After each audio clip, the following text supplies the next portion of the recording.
Senhor presidente, eu quero cumprimentar Vossa Excelência, agradecer a gentileza, a generosidade, permitir que mesmo depois de ter sido chamado, Vossa Excelência permite que eu use a palavra aqui nesta comissão especial.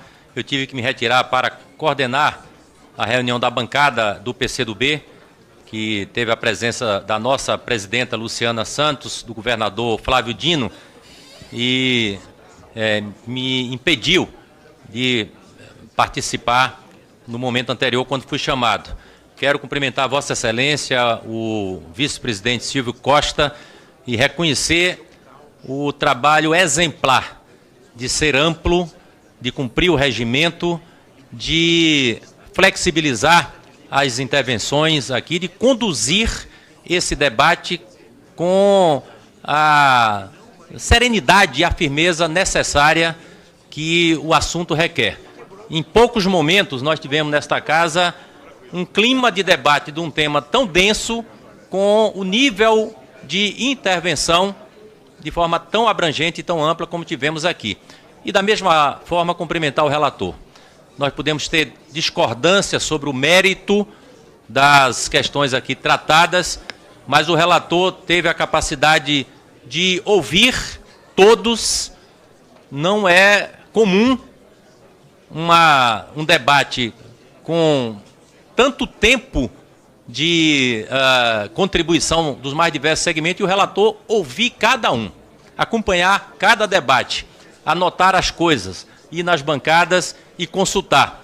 Mesmo que ele não tenha tido a capacidade de contemplar todas as sugestões, mas ele ouviu a cada um. Portanto, relator, parabéns pelo trabalho que Vossa Excelência desempenhou aqui nessa bancada. A bancada do PCdoB teve uma participação ativa nesse debate. A deputada Alice Portugal, que participou aqui intensamente de todos os debates acontecidos. A deputada Jandira, que, representando a minoria, tem sido historicamente ativa em relação a esse tema previdenciário e aqui também trouxe a sua contribuição em nome da minoria, mas também em nome da bancada. O deputado Renildo, enfim, a bancada do PCdoB esteve presente, sugerindo nomes, participando das audiências e fazendo aqui a apresentação dos seus pontos de vista nos mais diversos momentos que foi possível nessa comissão. Então, esse cumprimento à direção dos trabalhos dessa comissão especial. Nós queríamos afirmar aqui, presidente, uma visão que temos manifestado desde o primeiro momento. Passa-se a ideia de que a reforma da Previdência resolverá todos os problemas da economia. Se a reforma da Previdência for feita, os problemas estarão resolvidos. Se ela não for feita, o Brasil afunda. Nem uma coisa, nem outra. Temos que ponderar sobre esse tipo de afirmação que não corresponde à realidade, não corresponde à verdade. Cria-se um ambiente falso. Não que a gente seja contra reformas. Reformas são necessárias. Nós já fizemos muitas outras reformas, atualizar as estruturas do nosso país, seja na área tributária, previdenciária, é algo permanente. Nós nos manifestamos sempre contra o conteúdo desta reforma. Ela não resolverá os problemas da economia brasileira. Não tem condições de fazer isso e, muito ao contrário. Aprovada da forma que veio do Executivo, agrava a situação econômica do nosso país, a situação social do nosso país. Portanto, esse é um elemento central que a gente precisa estar sempre repetindo nos debates nesta comissão. A reforma da Previdência, ela não é remédio para corrigir os defeitos da economia.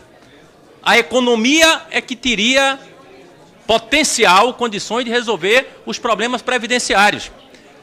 Aqui se fala do objetivo que se persiste de cortar 1 trilhão.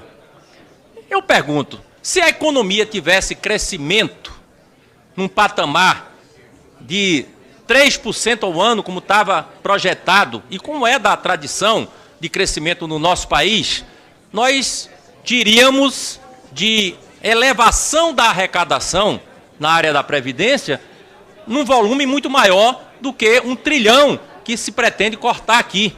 Então, é a economia que corrige os problemas da Previdência, e não o oposto, não o contrário.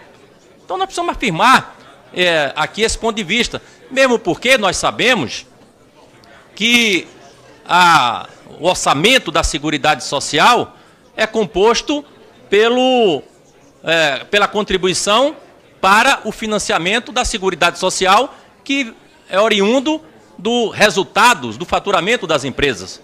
Se a economia cresce, as empresas faturam, aumenta a arrecadação previdenciária.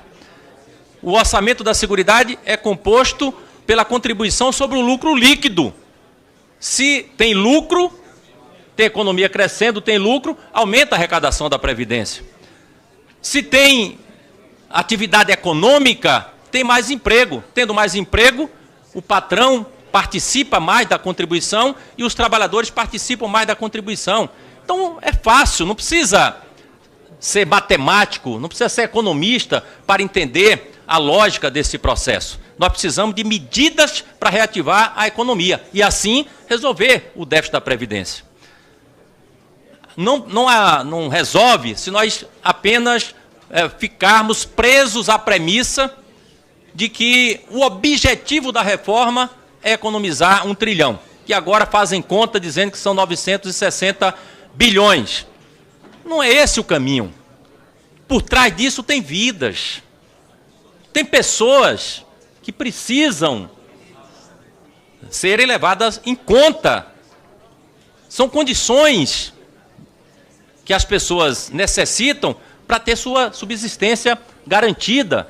A pessoa com deficiência, a mulher, o trabalhador rural. Quando você corta 1 bilhão do orçamento, que impacto isso provoca na nossa economia? Essa conta precisa ser feita. Vai agravar a crise. Longe de ser um remédio para tirar o país da recessão, aprofunda mais o país na recessão. Corta 1 bilhão, como fica a economia dos municípios pequenos pelo país afora? Lá no Nordeste, que a atividade econômica é fundamentalmente oriunda das aposentadorias, dos recursos que chegam da Previdência. Cortar 1 trilhão significa impedir que essa economia tenha dinamismo, que essa economia se mantenha minimamente no patamar que existe hoje. Nós sabemos que muitos municípios pequenos do interior do Brasil, a participação de recursos oriundos da Previdência tem um impacto maior do que o fundo de participação dos municípios. Então, não é cortando 1 trilhão que vai dinamizar a economia. Mesmo porque grande parte desses recursos que são recebidos por pessoas que recebem o BPC, que recebem a aposentadoria rural, esses recursos são investidos em produtos do consumo diário e boa parte retorna como tributo. Retorna como tributo. Além de produzir um benefício social, esses recursos retornam como tributo. Então, esta lógica é uma lógica que não corresponde à realidade. Senhor presidente, nobres deputados, tem alguns elementos do projeto do relator que eu queria aqui abordar e fazer um apelo. Alguns já falaram aqui sobre isso. O abono do PIS. Hoje, quem ganha até 2 salários mínimos tem direito a um benefício de um salário mínimo anual. O relator propõe reduzir isso para R$ 1.300. É uma coisa perversa. E esse não é um tema previdenciário. Por que, relator, trazer esse tema para a reforma da Previdência? O que é que tem a ver o abono do PIS com reforma da Previdência, com o tema previdenciário, é um tema que pode ser tratado em um outro momento, numa outra conjuntura, é apenas para preservar a lógica do corte, que não produz resultados. Isso tem impacto fundamental na vida daqueles que dependem dessa remuneração para garantir o alimento do dia a dia na sua residência. Então, eu faço um apelo ao relator que retire essa redução do acesso ao abono previdenciário e mantenha no patamar de 2 salários mínimos. É uma economia para alimentar o sistema financeiro e fará falta no arroz, na farinha, no café, no pão que chega na mesa de cada brasileiro que tem dificuldade de ter uma remuneração acima de 2 salários mínimos. Então, esse é um apelo que faço aqui ao relator em relação a esse tema. Um outro tema que está fora do lugar é a mudança da destinação dos 40% do Fundo de Amparo ao Trabalhador, que é destinado ao BNDES. Os recursos do FAT, 40% vai para o BNDES e que tem como objetivo investir em infraestrutura, em obras, em ações e políticas de geração de renda, de infraestrutura urbana. Os metrôs na Bahia, em São Paulo, em Brasília, são construídos com recursos do BNDES, que tem origem no Fundo de Participação do Trabalhador. Por que deslocar esse recurso para atender ao sistema financeiro, cobrir o tal rombo do regime geral da Previdência com dinheiro do trabalhador que tem esse objetivo de gerar empregos? Dados apontam que em 10 anos pode se deslocar 410 bilhões desses recursos para o regime geral de previdência para alimentar o sistema financeiro. Tira de outras fontes, tira de outros lugares. Não é apropriado tratar aqui no debate sobre previdência, pode se tratar em um outro momento, não tem matéria relacionada à questão previdenciária, é apenas nesta lógica de que tem que manter um corte no patamar de R$1 trilhão. Não tem razão, não tem cabimento fazer isso. Nós precisamos de mais saneamento, nós precisamos de mais obra de infraestrutura, nós precisamos de mais habitação para a nossa população. Esses recursos têm um potencial de gerar milhões de empregos. Nós temos 13, 14 milhões de desempregados, além de tantos outros desalentados neste país. E nós estamos tirando recursos desta fonte fundamental para fechar a conta da Previdência.